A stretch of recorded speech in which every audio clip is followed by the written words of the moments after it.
Talo falama alo mai o le whamsinonga maulunga le nei le Tofi o le mai Sene le sovalu Iulai le na whaatumulia i le tunu e le ngata mata upu tau i tangi o le palota. Ai o le mata upu le nei i le talo sanga ale vang wha upu whai o le fast pol wha atutu e le tuasa mo utasi le whamsinonga e toi tanga iane lana whai unga o le fitu aso lea o le oista i e le situ mo le usua i o le palemene peitai o se oto utunga le nei o le mata upu lea mai le tamaita ilo ia a le fas mira lui le umane ai le futuna inga whaamsino ma lo ia i le tai au. Ole fire the parliament in 7 days as ordered in the last decision. And remember they had given a further order that ale file mera in 7 days. And mafainga for revisit the court here the issue of whether a valid year the 24th of May parliament. So we had asked if they could then revisit it now given that they comply with the 7 days. So we're asking them to go please determine that last bit of their order. However, olai kalimele siku fa mai le ai e sili aku pe ave umaloa i maka ukule i luma kora fapio e determine umalola e kora fapio ia issue sia lela e o ia famasinga ma fofo la be la five pese la decision de la ave umaloa i luma kora fapio if I make kora fapio ia the decision we wanted them to issue their own because it's their orders they were the ones who made it so we want them to make that further order before lola ia umana lako ora nga e koe apili foi then that's the natural course it takes but however the other side says no they want to ave umuluma Lord Court of Appeal pailinge and they don't make any further determinations but the Court of Appeal can make a determination if they want to and it's appeal is being mentioned tomorrow so tomorrow I mentioned I face a timetable so they'll issue their decision on mealange be la lola ko koe fai they refer sa Lord Court of Appeal ai o se vaenga la le nei o le whai unga whamasino i le so o ta uailo la tō popolenga o na wasilia le iwa se fulu aso talo na umal palo ta telo le lua whelua tasi o whaanua ina i le taimi whaatumuina mai le tulafono lima lua i usu ai le palemene mai o le mafuanga le nao le ave o le la tō whaatau o le taimi whaatau i mta upule nei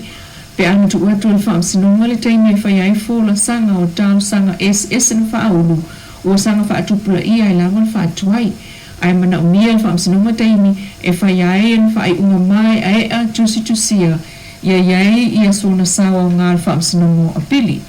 ai e mawalunga fōi le mai le whaamsinonga e le whaamsinonga a pili na te ilo ina nei mata upu o lo mata i tu fo il whaamsinonga na polo inga mai o lo fo il whaamsinonga a pili o lo au fia umai la mai le nai tu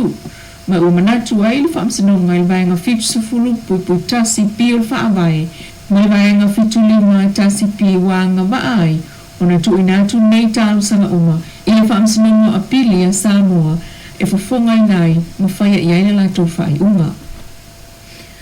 Beta e nei tu lea na whai ai i a whaamsinonga o tangi o le palota.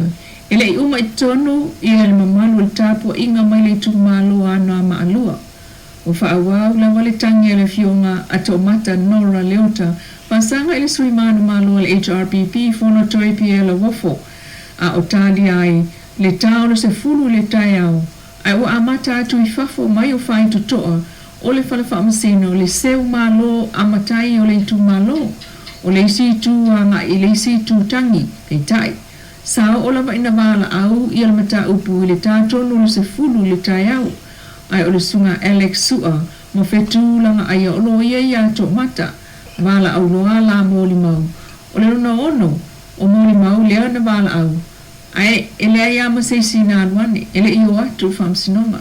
Ia matalo sanga i le sunga Alex se whamsino. Justice va aima Justice Roma. E tu atu se avanoa, se i toi wha mautua nea isi mōli mau, wha atasi ai maisia la mōli mau wha leo leo. Pei taina te ena, e le lo ia o lo tula i mō funotoe Shane Wolf lea tālu sanga. Ia mwha salave mai Justice Vui, mawala awa i loa le malolo ngal whaamsinonga.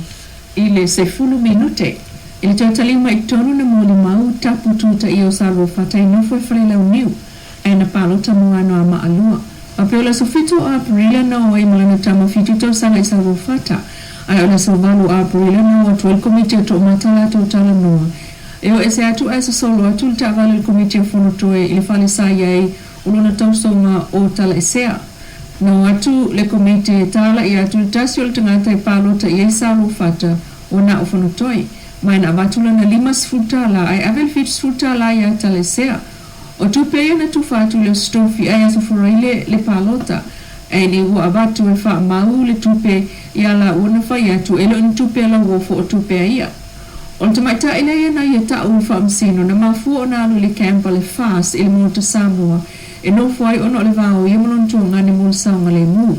O le simoli mau o le tamaita ia marii tupu leo leonga wha pe 5 tau sanga o no fo salua fata ma o le sovalu aprila a o lumana il palota na alu ai i le fale e muli atu le ta'avale na iai a o luma le ta'avale le komiti a whanotoi ma o atu tu le fale na ilon to orua o ati ma ave i ele lus futala e le masane no o atu le nuu ilon to orua awa o lon to orua o tau lea lea